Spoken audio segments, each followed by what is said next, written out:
A good Tuesday to you. A day after digesting Seattle's 26-20 win over Denver, Coach Mike Macdonald met with reporters on Monday.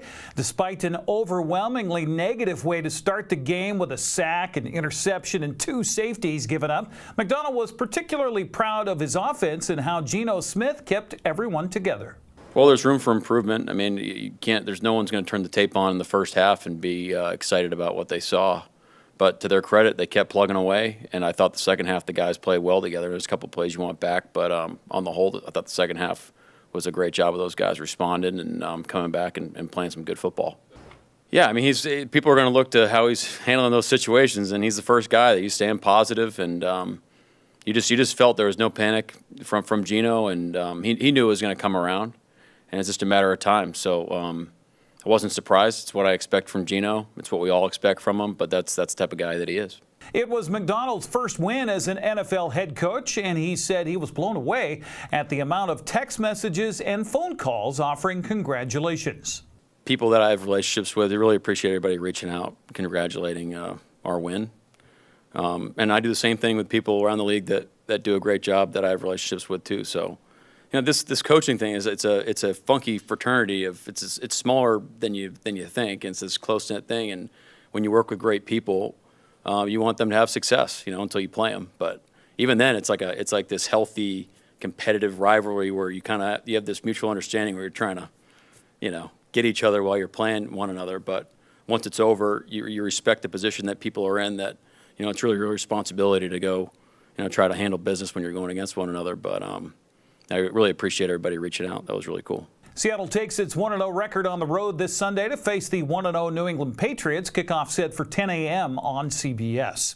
Well, the Mariners are back home tonight to begin a 9-game homestand with the first of 2 against San Diego. The Padres lead the wild card race in the National League with an 81-64 record, 5.5 games back of the Dodgers in the NL West. Seattle remains 4.5 back of Houston in the AL West with a 73-71 record. George Kirby gets the ball for Seattle tonight, while the Mariners hitters will face Yu Darvish. First pitch slated for 6:40. That'll be on Root Sports Northwest. Well, the only team in action Monday was the Angels, with L.A. downing the Twins 6-2. Now, Minnesota's loss helped the Mariners and 2 other teams giving chase in the American League wildcard race. The Twins are now 3.5 games ahead of Seattle, Boston, 3 games ahead of Seattle, Boston, and Detroit for that final playoff spot. Kansas City continues to slip back to the pack after a 10-4 loss to the Yankees.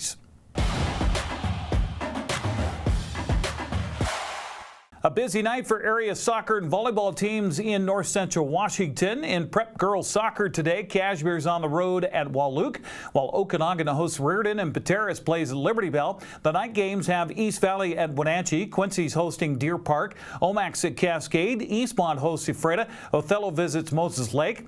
Meanwhile, a busy night on the courts already underway. Republic hosting Soap Lake in volleyball. Eastmont visits Ephrata, Quincy hosts Omak, Lake Roosevelt is on the road to Wilson Creek. Cashmere plays at Wahluke. Cascade hosts Thorpe. Pateras up the Methow Valley at Liberty Bell. Antioch plays host to Bridgeport, and Othello visits Moses Lake. Well, Wenatchee High School is hosting a first-time event called the Wenatchee Youth Sports Spectacular. It'll be on Wednesday in the Apple Bowl. Wenatchee High School principal and athletic director Eric Anderson says it's an effort to show Wenatchee School District youngsters the sports they could eventually play. Tomorrow evening, we are holding our first, we call it Wenatchee High School Youth Sports Spectacular, but really, from the high school perspective, we're just kind of leading this work to kind of bring everybody together. And the purpose of tomorrow night is really to connect the youth in our valley to the organizations that provide youth athletics and activities. What we saw, obviously, over the pandemic was kind of a reduction in the number of our youth in being involved in things. And last spring, we started talking about what can we do as a system, as a school system, to really kind of jumpstart that back up and move in a different direction. And so we came up with this idea of bringing together our youth organizations and giving them an opportunity to to kind of meet and greet kids and families, and hopefully our students, our elementary and middle school students, find a connection to something in our valley that they can get involved in and participate in. And as we know, when students are involved in something, their attendance is better, their confidence is higher, their academic performance is greater. And so we want to see a growth in those numbers in terms of our students involved in these things. So that's really kind of the purpose of tomorrow night, is really to bring everybody out. And again, we've got about 30 organizations that have signed up to be part of that, and they're going to be right here on the Apple Bowl field. And again, we've got interpreters that are going to be here as well. We want to make sure that we don't have a language barrier that stops our families and our students from connecting to these organizations. And then any of the money that we raise, so there is a small cost to the organizations to participate in that. And all that money that we bring in, we are actually donating to the Wenatchee Valley Sports Foundation to offset any sort of barriers, financial barriers that our youth athletes might have in participating in these organizations. So we're pretty excited about it. The Wenatchee Booster Club will be there to pick up your favorite Panther paraphernalia, while the concession stand will be open to grab a bite.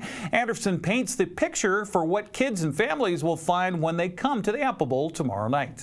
There's no time frame. There is no schedule. We're going to have basically our organizations will have tables and tents set up here on the Apple Bowl. Our high school athletic teams are going to be connected to them because, again, one of the things that we would love to see is a connection between our youth athletics and our high school athletics. And again, kind of inspiring our youth to be excited about being a Panther, a future Panther athlete. So here, really, this is just going to be, the field's going to be full of organizations that are going to have tables, tents, information. We're going to have our band playing up in the stadium. We've actually got CVCH's mobile health truck that's going to be here to help offer youth physicals if families want to participate in that. So again, it's just going to be a live, festive environment where we're going to have 2 hours of just kind of an open meet and greet and get connected, and we'll go from there. It's the first time we're trying this, so we'll learn from it, and we'll continue to get better as we go forward. Best of all, the entire event tomorrow night is free. Free admission. There's no cost for anybody. I mean, again, the hope is that I would love to see every one of our elementary, middle school kids with their families out here trying to figure out what it is that I can be involved in. What can I be connected to? We'd love to see that. We'd love to see big numbers around that participation. Wenatchee Sports Spectacular runs tomorrow from 6 to 8 p.m. in the Apple Bowl, and again, it is free. That's a look at sports news. I'm Eric Granstrom. Have a good Tuesday.